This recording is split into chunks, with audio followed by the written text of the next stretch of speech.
Welcome to the Mount Pleasant Podcast, featuring discussions and interviews about the people, places, and events that make Mount Pleasant such a special place. This is the Mount Pleasant Podcast. I'm your host, Brian Cleary, and all thanks to the great people of Mount Pleasant Magazine, I get the honor and the privilege of introducing you to Mount Pleasant, the people who make it such a special place to do business, to work, and even to live. We're introducing you to Mount Pleasant's best on the Mount Pleasant Podcast. So it's the start of a new year. It's always that time that we tell ourselves we're going to eat better, we're going to get into shape, we're going to do things right.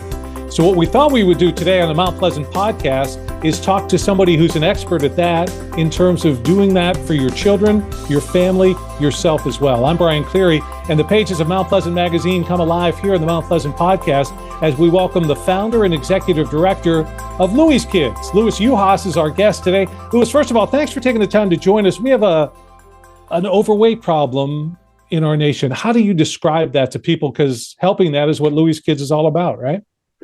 Sure. We help families who are looking for solutions and opportunities for physical fitness possibilities with their families. When we began, we were helping. Our moniker was one child at a time. But what we realized in many years having done this is that it takes a family to affect change within a family. Even if it's one family member, the most change comes when we can move the needle on a whole family versus just a single person, especially when we're talking about an adolescent who's they're not the decision maker or the food buyer. So they really do need the support of a family, and it just works better. We can see it in data, but you don't really need the data to tell you that if a family is all engaged in getting healthy and staying fit, it works for everybody. Well, it just seems to be obvious then, although until you pointed it out to me, I don't know that I noticed that, but a son, a daughter, a child is going to mirror themselves a lot of times off whatever mom and dad, whatever the parents are doing. I mean, that's here's some data tells us this, that, when moms are pregnant, when they're having children, a lot of things are determined in that gestation period. Like, so if a mom is, if she is very carbohydrate heavy, if you will, like if there's a lot of time eating white bread and Fritos, guess what? That kid is going to come out, and that's kind of how they're going to want to be fed. They're going to be a little bit more prone to the mixed milk, the carbohydrate heavy things. So, and they'll most likely be a little chubbier. And there's healthy babies need to be chubby. Don't get me wrong. But there's a safe, healthy measurement for everyone. And I pause when I talk about, measurement or weight, or because we don't do a lot of that any longer. We do a lot of timed mile. We talk a lot about movement and measurement there. How many steps are you counting? When's the last time you did a regular 20-minute walk, right? When's the last time that you and your family went out as a family and did a bike ride or so? So we talk about movement more than we talk about weight loss, because there's every reason to believe that someone's DNA will have them being, a few pounds heavier or taller. We tell kids, Queen Latifah is a great example.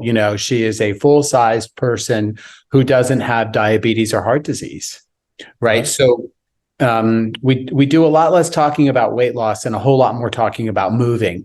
So the barrier that I think a lot of people put up is, boy, it's just so difficult to eat healthy. It's more expensive. It's just hard. I really can't do it.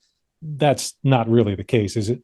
No, I mean, I could probably pick your brain for what you and Elaine are doing. And you would tell me like you most likely are shopping sales, when you see something, like if you liked, for instance, ground turkey or ground chicken, you would shop around to see, well, who has the best who has the best price on that this week? And you would stock up because you would know that that's not only a high yield protein food, but it's a low cost food as well. Eggs are a great example. Eggs are an inexpensive, healthy way to eat. If you buy a flat of 30 eggs, it will probably break down between 8 and 12 cents per egg. I mean, 3 of those, where are you going to find it? Where are you going to find a 27-cent meal? But you got to buy 30 of them to get that kind of yield from them. So I think the expense is without a doubt there, but it's in time and it's an investment. And that's what's important if you and your family are really trying to eat healthy, because there's nothing wrong with frozen vegetables. There's nothing wrong with frozen fruit. Somehow the public has this idea or perception that it all has to come from the farmer's market and it all has to be organic in order for me to be able to do this. That's just not true. Frozen vegetables are typically picked at the peak of their season, and they're flash frozen, and they're as healthy and as nutritious as anything that you could buy from the farmer's market. And guess what? They're frozen, so I don't need to use them all at one time. Same goes for blueberries. Blueberries by the pint at a farmer's market, that's super expensive. If I were eating on a budget, I most likely would not be buying blueberries from the farmer's market. But guess what? Blueberries, even from Whole Foods in a whole bag, is typically cheaper than what I could buy for one container at the farmer's market. Blueberries are an example that we use often because another high yield, healthy for you alternative that won't break the bank when it comes to eating. So I agree with you that it is expensive, but for me, it's in time. And a lot of people have a hard time investing the time. Everyone's talking about real estate. The conversation continues with Voice for Real Estate podcast. Listen and learn from the experts who call the Carolinas home. Podcast advertising gives your business a voice of authority. Be heard. Advertise on this podcast. Visit voiceforrealestate.com. You're listening to the Mount Pleasant podcast. Here's a startling statistic that we just recently learned, that 50% of food stamp purchases in the that Coca-Cola products made up 50% of food stamp costs in the United States. Wow. So, I mean, think about that for a second. So that's supposed to be supplemental assistance for your groceries. And we're spending half of that money on buying Coca-Cola products. Now, Coca-Cola can argue with us all day long that includes, orange juice and water. But I assure you that those aren't the purchases that are most likely being made. The largesse of those products are not the ones that people are purchasing. As long as those things are, that's just out there. We got to work around that. And I think the frozen vegetable idea and frozen fruit idea is one of the ways that we work around that. The flat of eggs, the 2 pounds of turkey meat, buying in bulk. Yeah, that may not be easy for you. But if you get started with one of those things, the others will, I feel like, fall into place, as we've seen so many times. People just need a little bit of help getting there. And you've joined Mount Pleasant Podcast, and we're trying to provide that help today. Louis Yuhasz is our guest. He's the executive director and the founder of Louie's Kids. It's an amazing organization right here in the Low Country that's helping to take on the childhood obesity and the overweight problem that we have. One of the ways they're doing that, they've got different programs, and we'll explore all that. But Louis, from the family standpoint, and I know you focus a lot on families, is it a child that comes to you first? Is it a mom? What's the key in terms of getting a family involved in what is one of the great Louie's Kids programs? Well, now, without a doubt, it's a family, typically a mom. Recently we heard from a grandmother who's struggling with a grandchild who, we see this often, that sometimes grandparents are the responsibility there, if you will, the parent or the guardian to a lot of kids. And as they're, if you will, sometimes advanced in age, it's a little harder to be physical. So, but normally we would hear from a family first who's just having trouble navigating, right? That they have heard from their doctors, you need to eat less and move more. And or in the case of this grandmother, it's very evident that there's a problem in this situation because the child is stealing food, is eating abusively, and struggles around food. And what we do is refer this family to our clinical counselor because, I'm a fundraiser.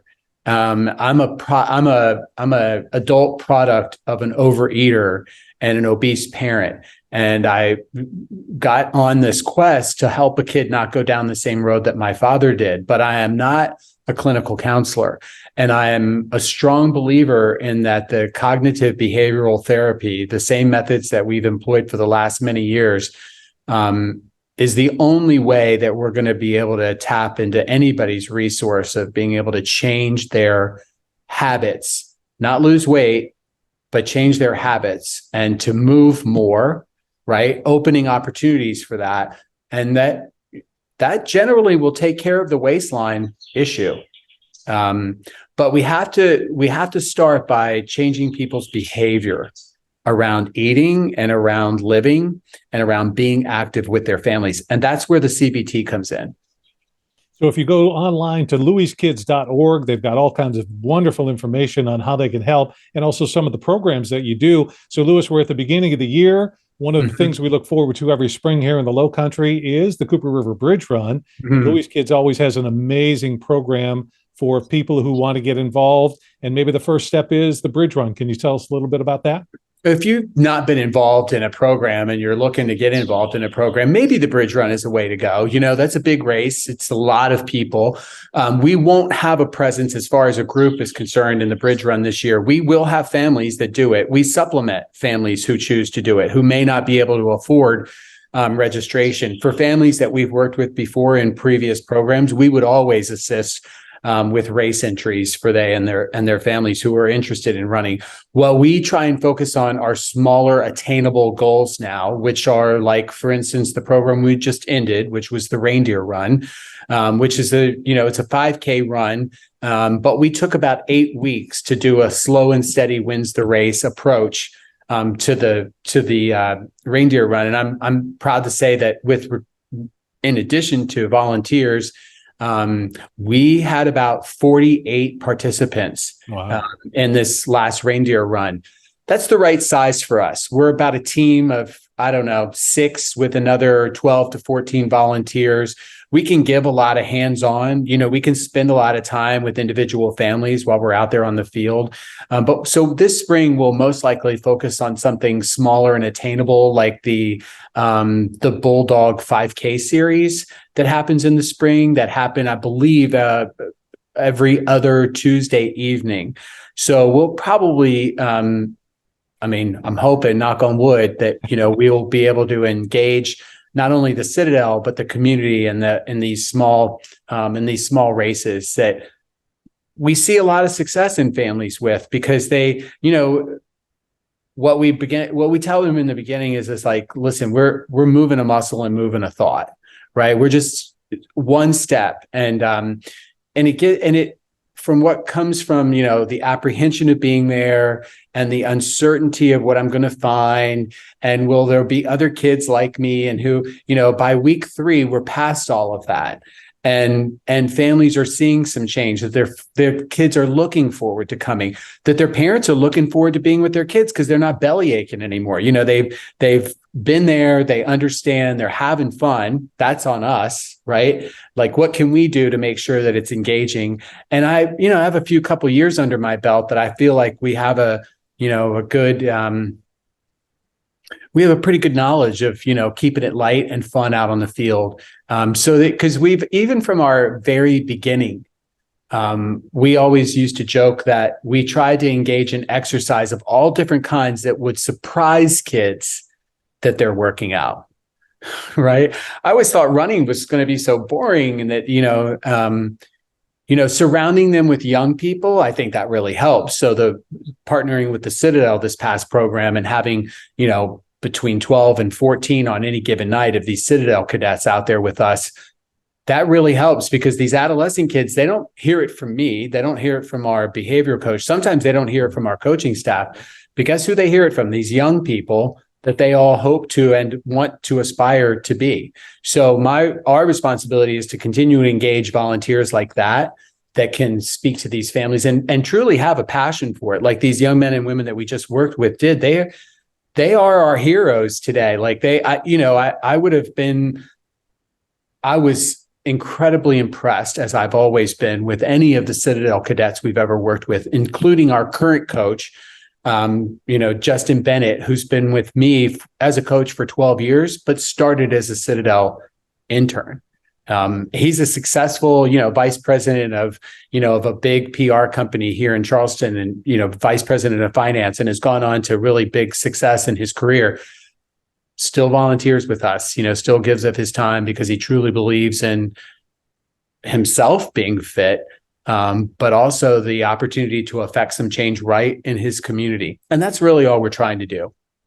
This is where the pages of Mount Pleasant Magazine come alive. I'm Brian Cleary, the Mount Pleasant Podcast. Today, our guest is the founder and executive director of Louie's Kids, an amazing low-country nonprofit. Louis Yuhasz is with us. So, Louis, we've talked a little bit about exercise.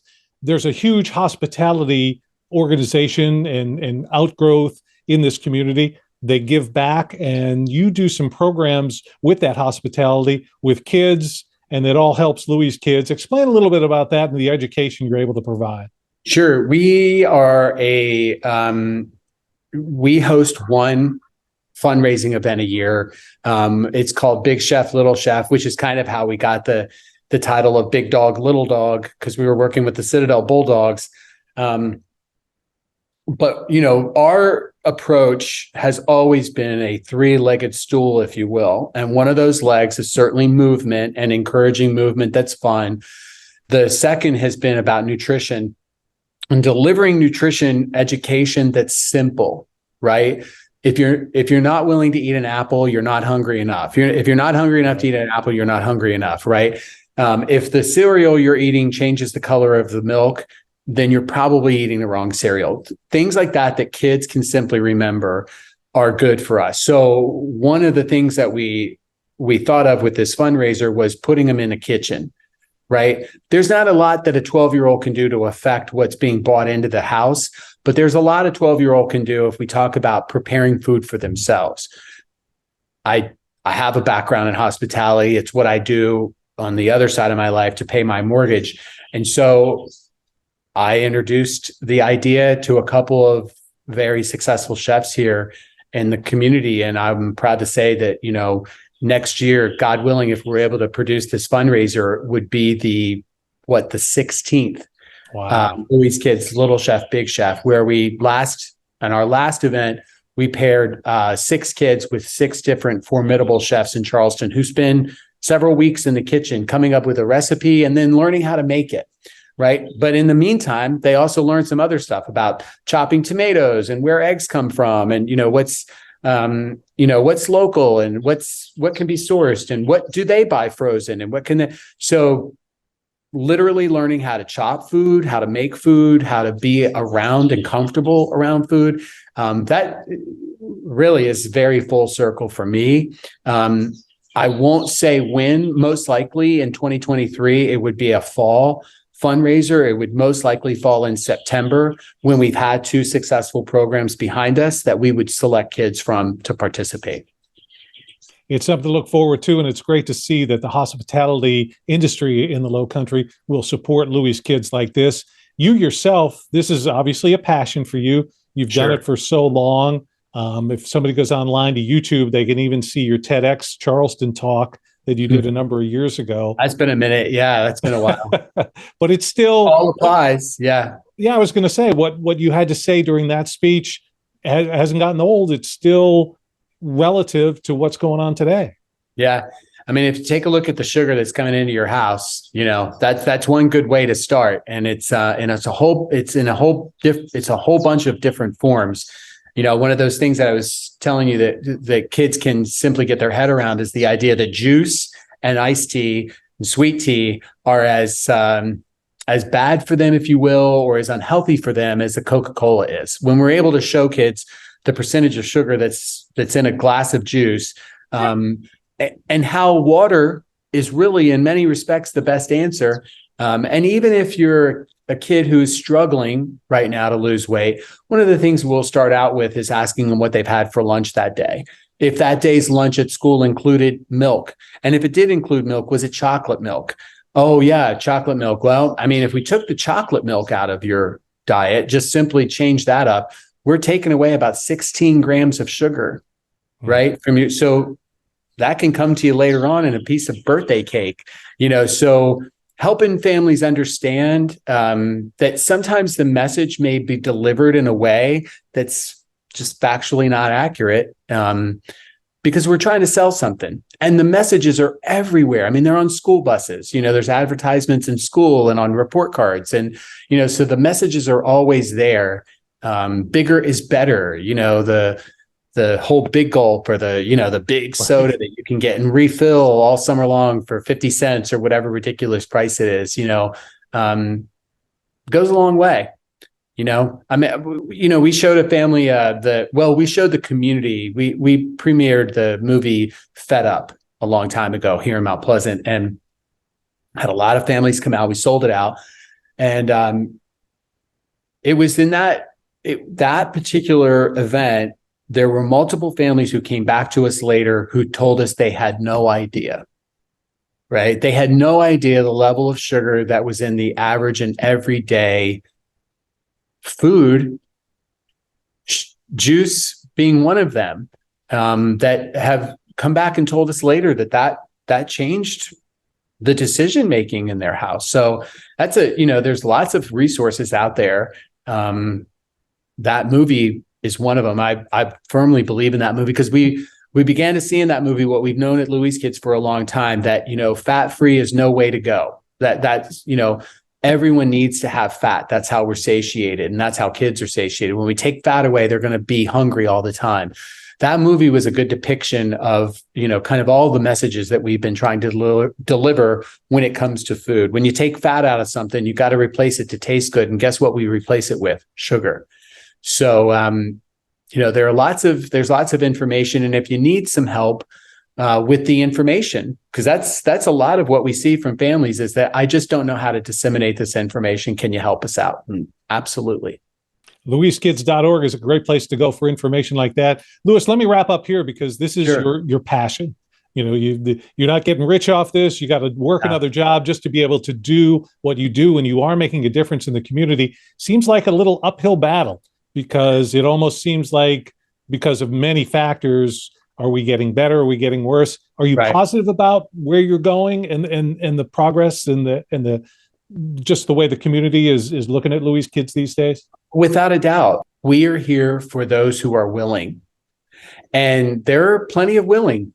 May not be as many as I may have envisioned, but as I was sharing with you prior to our starting, this program with the Citadel is a great example of, I would have wanted there to be dozens more families. We were equipped, as far as the staff and a volunteer committee, to have had many more with us.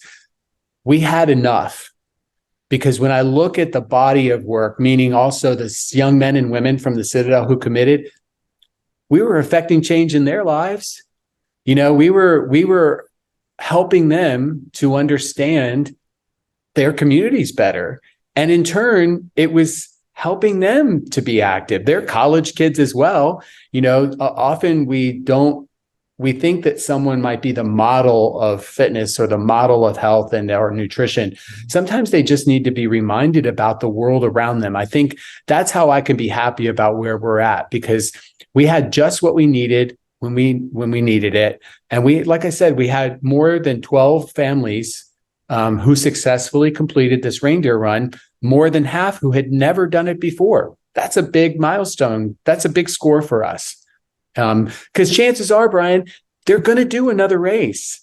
They will sign up for another program with us, or they will go out. Now they've gotten that confidence. We saw that 23 years ago when we were sending kids to summer camp. When you take this kid and you send them to summer camp and they're there for a few weeks, and they see kids like them, and they're in an environment where they're supported and they're nurtured in health and wellness, like they then grow some confidence around it. That's pretty much all we're doing. We brought the mountain to Muhammad now, and I feel pretty good about the way we're doing it. You've brought a dedication to this, which is your passion. What is it that somebody who is watching and listening to us now, what can they do, Louis, to help Louie's kids? Well, you can log on to louiskids.org and make a donation. You can look and see when our next program might be. If you have some time on your hands and would like to participate with us, you can recommend it to a family that you might just think is new to the area, might want to get healthy or see what's out there for their kids. There's lots of ways you can help. I don't want to always make it about send me your money. We'll get our money. We get what we need and are provided for these programs. But the more community support and awareness for families and for the Charleston County School District and for the school nurses and all of those resources that are so important to us, that's how someone can be of help. It's something that every day I know that you lived and you lived it as a kid and you live it now. And you do feel good. Does the community, that community bond that you've been able to grow, because you use the word family a lot, it seems to me like these days, the people who have been part of your program, you've got a Louis Kids family. Oh, without a doubt. I mean, we've got some core folks, Justin Bennett, Margaret Taylor, LaToya Jones, Rachel Solinsky. We have Allison Lapp. We have a solid core of men and women who've been with us for quite some time, that if they're unable to do it as a team, they'll work with a family individually. Margaret heads that up. I mean, Margaret is the first line of resource that any family sees when they come through the door. And she's just a gentle guiding force for a family who's trying to navigate what sometimes might seem overwhelming when it comes to health and their kids. It's something that you can help out with, perhaps, or if you need the assistance, again, louiskids.org is the place to go. It's a great resource. And Louis Yuhasz, I got to say, you're a great resource for our community. Thanks for your time today. Sir. I appreciate you. You're a great resource for our community. I thank you and Mount Pleasant Magazine for the opportunity.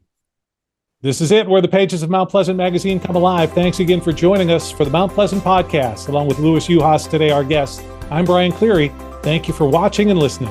Cheers. Thanks for spending your time with the Mount Pleasant Podcast, your community, your podcast. Listen to past and future episodes at mountpleasantpodcast.com.